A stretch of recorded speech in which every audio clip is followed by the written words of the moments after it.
Gezdiğim ülkelere bir tane daha ekleyebilirim çünkü şu an Vatikan City'deyim.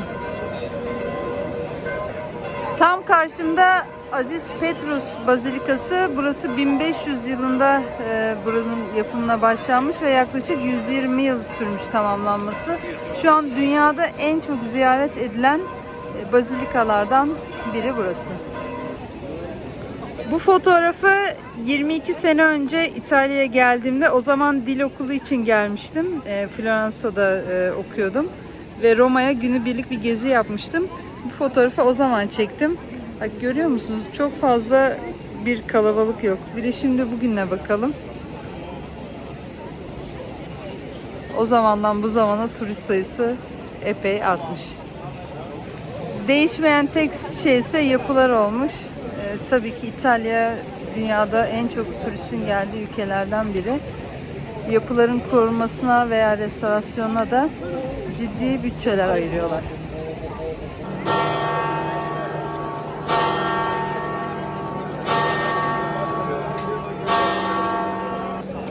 Vatikan ayrı bir ülke olduğu için burada postanesi de ayrı görüyorsunuz.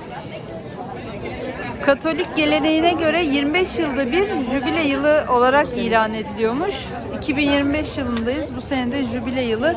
O yüzden Roma biraz daha kalabalık. Çünkü insanlar, inananlar buraya gelip dini görevlerini yerine getirmek istiyorlar. Meydanda toplanan hacı grupları farklı şehirlerden, farklı ülkelerden gelmiş. Onlar ayrı bir girişten Bazilika'ya geliyor. Vatikan Müzesi'nde giriş biletimiz olduğu için öncelikle oraya gidiyoruz. Çünkü Aziz Petrus Katedrali'ne giremeyeceğiz, vakit yetmedi. Oradan çıkışta umarım içeriden bir bağlantı vardır ve direkt Bazilika'ya bağlanırız.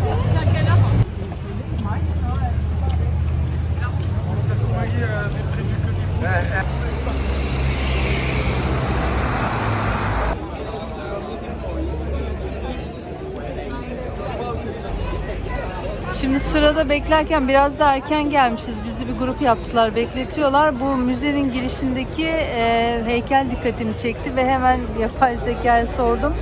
Şimdi burası papalık armasıymış. Şu ortadaki arma, üstünde kartal var ve burada da iki anahtar görüyorsunuz iki tarafında.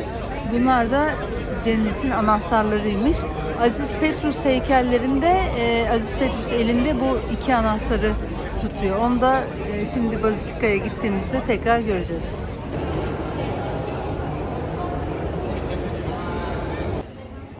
Vatikan şehir devleti 1929 yılında İtalya'dan ayrılarak ayrı bir devlet statüsü kazanıyor ve burası papaların da resmi ikametgahı.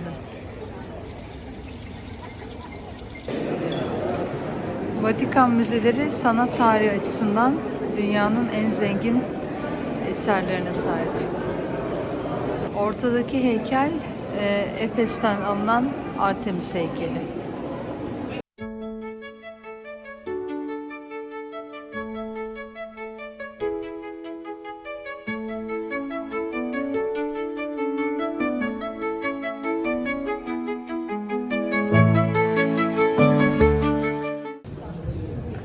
Burası da Goblinler Galerisi. Burada Raffaello'nun öğrencileri tarafından dokunan goblenler sergileniyor.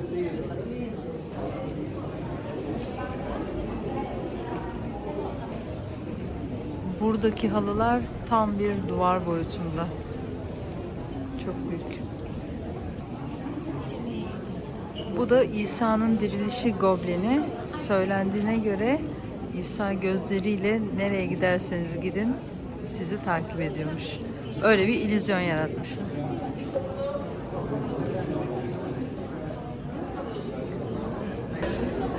Haritalar odasına giriş yapıyoruz ve burada bir trafik sıkışıklığı yaşanıyor. Çünkü bu oda tavan işlemeleriyle ünlü. Çok detaylı bir tavan işlemesi var burada. Bu odada 40'tan fazla harita bulunuyor. Bunlar 16. yüzyılda Papa'nın isteği üzerine hazırlanmış haritalar.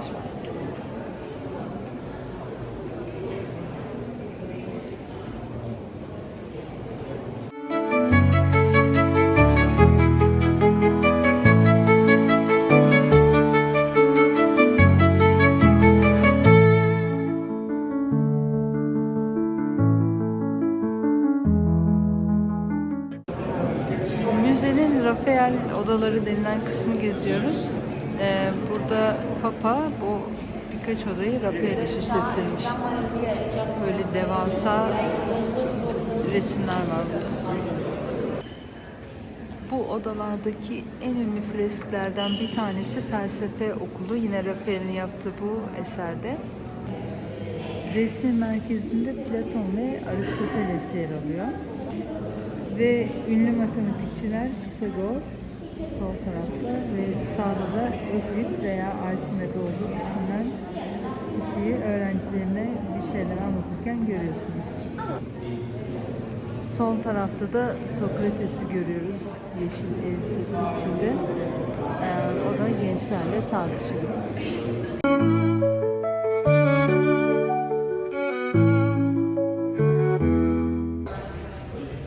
Vatikan'da büyük bir çağdaş sanat koleksiyonu da var ve bu odada Matisse'in eserleri yer alıyor.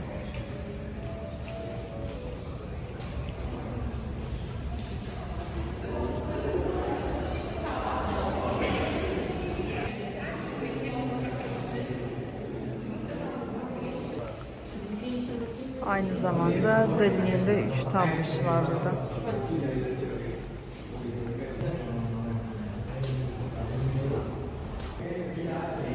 Roma'ya geldiğinizde çok vaktiniz yoksa aslında Vatikan Müzesi işte Roma, Antik Yunan, Mısır, daha sonra Çağdaş Sanat, Rönesans dönem eserlerini görmek için de iyi bir yer. Hani vaktiniz yoksa tek bir müze artı Sistine Şapeli olarak burayı gezebilirsiniz.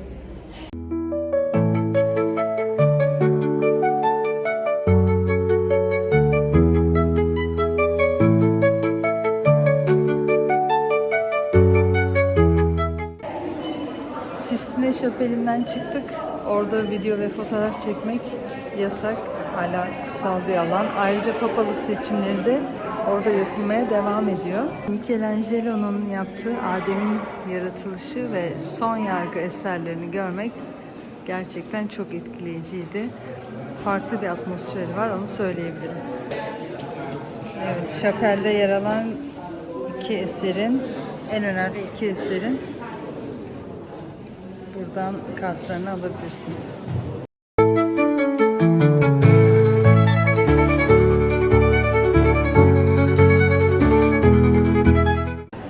Şu an yorgunluktan öldüğümüz için hemen bir kahve ve kruvasan yiyeceğiz. Ama görüyor musunuz ya, Vatikan Müzesi'nin kafeteryası kahveyi kağıt bardakta verdiler. Daha farklı bir şey bekliyordum açıkçası.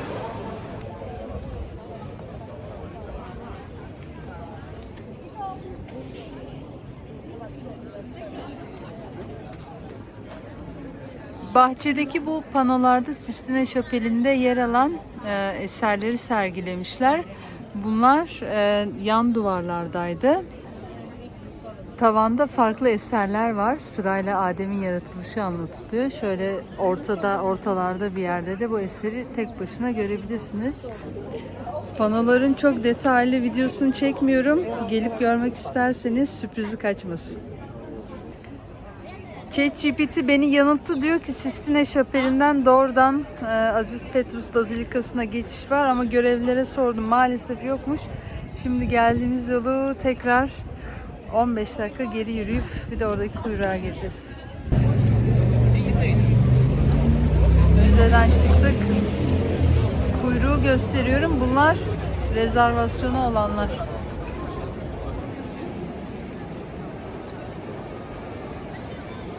Kuyruğu atlayarak Aziz Petrus Bazilikası'na girmek için orada görevlilere sorduk bir yöntem var mı diye. Jubileum 25 uygulaması var. Eğer onu indirir ve kayıt olursanız görevliler girmenize izin veriyor ve Hristiyan olmanız gerekmiyormuş. Bu şekilde girmek için. Gün batımı yaklaşıyor. Renkler çok güzel. Bu bazilika adını Hazreti İsa'nın 12 havarisinden biri olan Aziz Petrus'tan alıyor. Ve burada Aziz Petrus'un mezarının olduğu iddia ediliyor yıllarca ve bazilika o mezarın üstüne inşa ediliyor ve bu iddia 1950'lerde 60'larda yapılan arkeolojik çalışmalarla destekleniyor ve gerçek olduğu kabul ediliyor artık. Aziz Petrus'tan sonra da 264 papa Aziz Petrus'un oturduğu o papalık koltuğuna oturmuş bugüne kadar.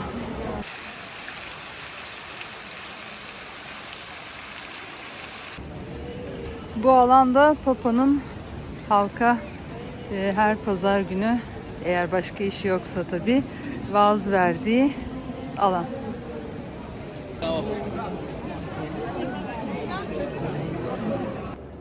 Bazilika'nın girişinde Michelangelo'nun ünlü heykeli Pieta yer alıyor.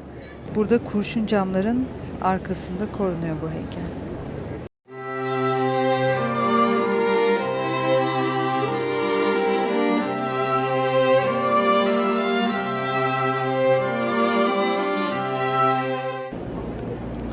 Aziz Petrus Bazilikası gerçekten büyüleyici. Tabii ki içeride dua eden insanlar da var.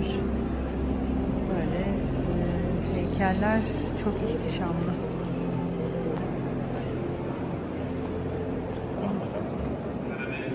Şu an kilisede de bir ayin yapılıyor aynı zamanda. Orayı ziyarete kapatmışlar. Kubbeyi daha yakından görmek isterdim. Bu kubbeyi Michelangelo tasarlamış.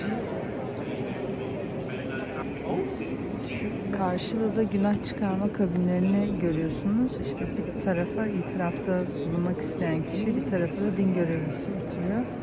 Şu an gerçekten de günah çıkaran insanlar var, kabinler dolu.